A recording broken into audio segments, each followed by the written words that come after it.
Hello everyone, आज हम पढ़ेंगे डिक्लाइन ऑफ दिल्ली सल्तनत। दिल्ली सल्तनत का पतन। इंट्रोडक्शन देखते हैं पहले। 1206 से 1526 एडी की टाइम पीरियड को भारत के इतिहास में सल्तनत काल के रूप में जाना जाता है। लगभग 320 ईयर्स की इस टाइम पीरियड में 5 रूलिंग डायनेस्टी ने सक्सेसिवली रूल किया, जो है slave dynasty, Khilji dynasty, Tughlaq dynasty, Syed dynasty और लोधी डायनेस्टी। इसमें से हर डायनेस्टी की रूलिंग पीरियड अबाउट 70 ईयर्स थी। यह पीरियड 250 ईयर्स के मुगलों के शासनकाल की पीरियड की तुलना में बहुत कम है। नेक्स्ट देखते हैं कॉजेस। फर्स्ट पॉइंट है autocracy of the sultan. Delhi सल्तनत के सुल्तान ऑटोक्रेटिक थे, यानी निरंकुश थे। उनमें एग्जीक्यूटिव, लेजिस्लेटिव और जुडिशरी की कंबाइंड पावर्स थी। उन्होंने अपनी मिलिट्री पावर यानी सैन्य शक्ति के बेसिस पर शासन करने का अपना एम तय किया। Majority of sultan public welfare activities के प्रति इंडिफरेंट मीन्स इंटरेस्टेड नहीं थे। उन्होंने अपने खजाने का एक बड़ा हिस्सा कंस्ट्रक्शन वर्क्स पर नहीं बल्कि सैन्य संगठन, मिलिट्री ऑर्गेनाइजेशन और किलों के निर्माण, कंस्ट्रक्शन ऑफ फोर्ट्स और मिलिट्री एक्सपेडिशन यानी सैन्य अभियानों पर खर्च किया। एज अ रिजल्ट देखते हैं तो ऐसे सुल्तानों का शासन लंबे समय तक जारी नहीं रह सका। सेकंड पॉइंट है मंगोलों पर आक्रमण, इन्वेशन ऑफ मंगोल। इल्तुतमिश के समय से लेकर मोहम्मद तुगलक के समय तक लगातार भयंकर मंगोल आक्रमण होते रहे। देश को मटेरियल और नॉन मटेरियल थिंग्स, वस्तुओं से भारी नुकसान उठाना पड़ा। सुल्तान प्रशासन की ओर कोई ध्यान नहीं दे सके ताकि सल्तनत के प्रशासन को कंसोलिडेट या इंटीग्रेट नहीं किया जा सके। नेक्स्ट है सल्तनत की इस्लामी अवधारणा, इस्लामिक कॉन्सेप्ट ऑफ द सल्तनत। दिल्ली सल्तनत के समय के दौरान बहुत बार, वेरी ऑफन, सुल्तानों ने राज्य को एक इस्लामी अवधारणा, इस्लामिक कॉन्सेप्ट देने की कोशिश की। उन्होंने नॉन इस्लामिक लोगों से जजिया टैक्स को अलग कर दिया। मेजॉरिटी ऑफ सुल्तान ने मंदिरों को हानि पहुंचाया, डैमेज किया और उन पर मस्जिद को बनाया और मूर्तियों को तोड़कर हिंदुओं की भावनाओं को ठेस पहुंचाया। फोर्थ पॉइंट है वीकनेस इन द सल्तनत आर्मी। दिल्ली सल्तनत के रूलर्स ने नई युद्ध तकनीकों और तोपखाने के बिल्डिंग पर ध्यान नहीं दिया। धीरे धीरे क्या होता गया, उन्होंने नॉर्थ वेस्ट सीमाओं की रक्षा पर भी ध्यान नहीं दिया।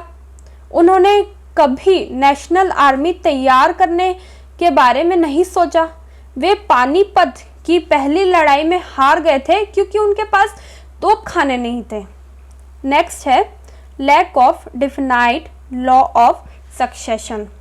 दिल्ली सल्तनत के रूलर्स में उत्तराधिकारी के कोई क्लियर और डिफाइंड कानून नहीं थे और उत्तराधिकारी तलवार और इंट्रिग्यूज, साजिशों के आधार पर तय किया जाता था।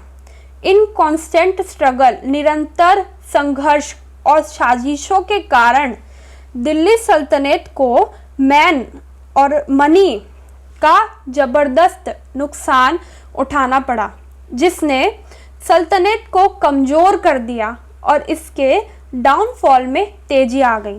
नेक्स्ट है responsibility of rulers of Syed dynasty. Syed वंश के शासकों की जिम्मेदारी।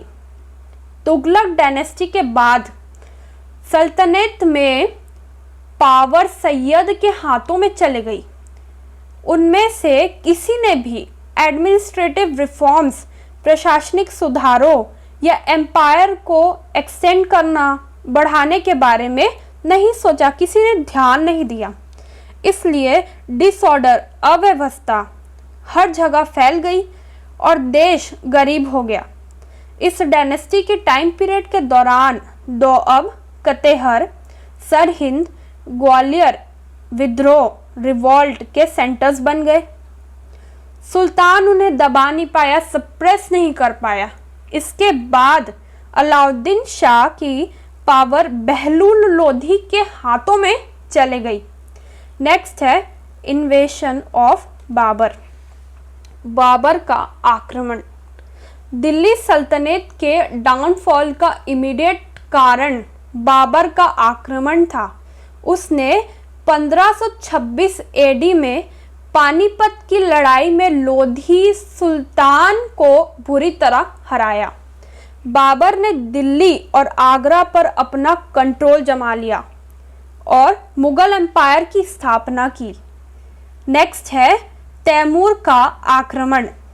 तुगलक वंश के लास्ट ईयर्स के टाइम 1398 एडी के टाइम तैमूर ने समरकंद से भारत पर आक्रमण किया। एज अ रिजल्ट देखा जाए तो देश को मैन एंड मनी का भारी नुकसान हुआ और यह दिल्ली के आसपास के क्षेत्र में केवल कुछ मील तक विसिनिटी हुआ, मींस सिकुड़ गया था। दिल्ली को अकाल का सामना करना पड़ा क्योंकि मंगोल इन्वेडर्स ने अनाज के भंडार को लूट लिया था। इस आक्रमण ने देश की स्थिति को इतना डिप्लोरेबल, इतना खराब कर दिया कि देश को एक साथ ऑर्गेनाइज रहना, संगठित रहना इम्पॉसिबल हो गया। ऐसी कंडीशन का लाभ उठाते हुए प्रोविंशियल प्रांतीय गवर्नर ने खुद को इंडिपेंडेंट, स्वतंत्र घोषित कर दिया और पावर खिजर खान को दे दी। नेक्स्ट है रिलीजियस फैनाटिज्म और Firoz Shah Tughlaq.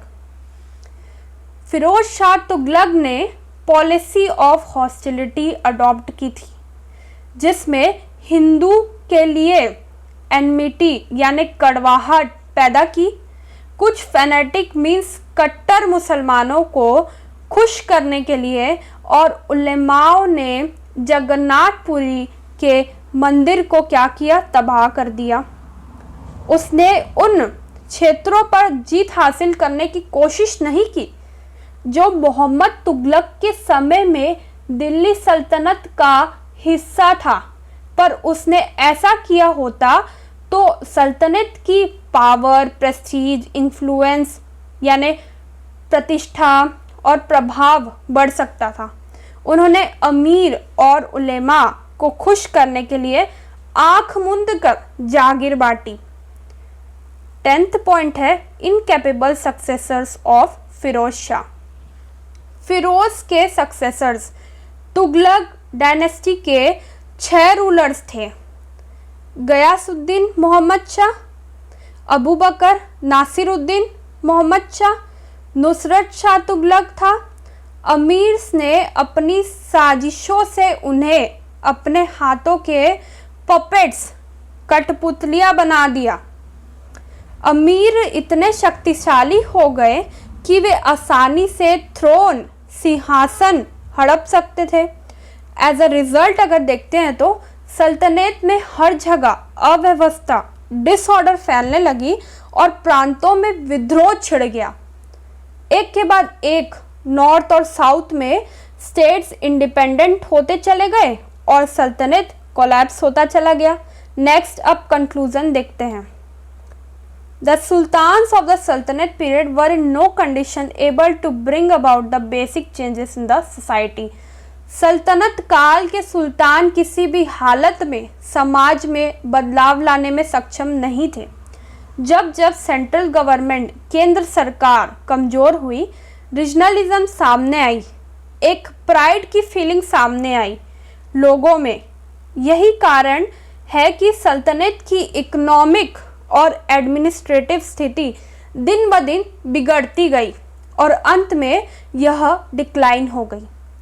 Thank you for watching. Please subscribe कर दीजिए चैनल को और कमेंट करके ज़रूर बताइए कि अगली वीडियो कौन सी टॉपिक में आपको चाहिए।